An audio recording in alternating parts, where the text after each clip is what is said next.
રાજકોટમાં સંબંધોને શર્મસાર કરતી ઘટના બની। વિધવા પુત્રવધુ સાથે નરાધમ સસરાની કરતું। શારીરિક અડપલા કરતા સાસુએ ફરિયાદ કરી। સાસુએ કહ્યું તેના શરીરમાં તારો પતિ આવે છે। પુત્રવધુએ હવસખોર તબીબ સસરા સામે ફરિયાદ નોંધાવી। છેડતી તેમજ જાનથી મારી નાખવાની ધમકીની ફરિયાદ નોંધાઈ છે।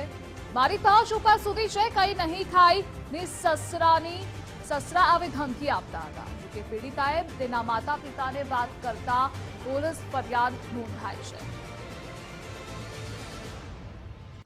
અને આ મુદ્દે સંવાદદાતા રહીમ જોડાયેલા છે। રહીમ, સંબંધોને કલંકિત કરતી આ ઘટના સામે આવી છે। નરાધમ સસરા સામે શું કાર્યવાહી?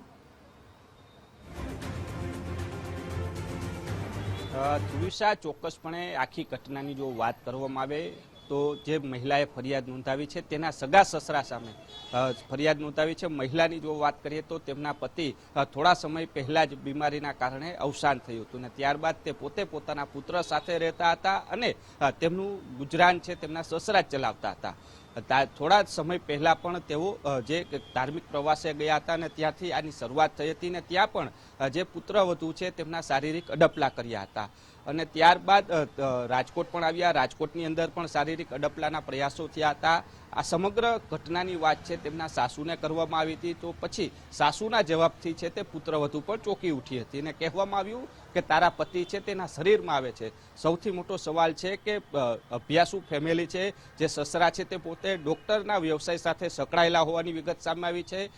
જે પુત્રવધુ છે, કારણ કે એક પુત્ર તો એક્સપાયર થઈ ગયો છે એટલે પુત્રવધુને દીકરી સમાન ગણવામાં આવશે અને તેની વચ્ચે જે આ ઘટના સામે આવી છે તે ચોંકાવની છે, જે રાજકોટ શહેરમાં ચર્ચાનો મુદ્દો બન્યો છે। આ પ્રકારની સસરા છે તેને આવી હરકત કરી છે તેને લઈને ભારે રોષ છે તે પણ જોવા મળ્યો છે। જોકે પુત્રવધુ દ્વારા તેમના સગા માતા પિતા અને તેમની બહેન સાથે જ્યારે ચર્ચા કરવામાં આવી ત્યારે આખી તેમને હિંમત આપી અને આખો મામલો છે તે પોલીસ મથકે પહોંચ્યો હતો।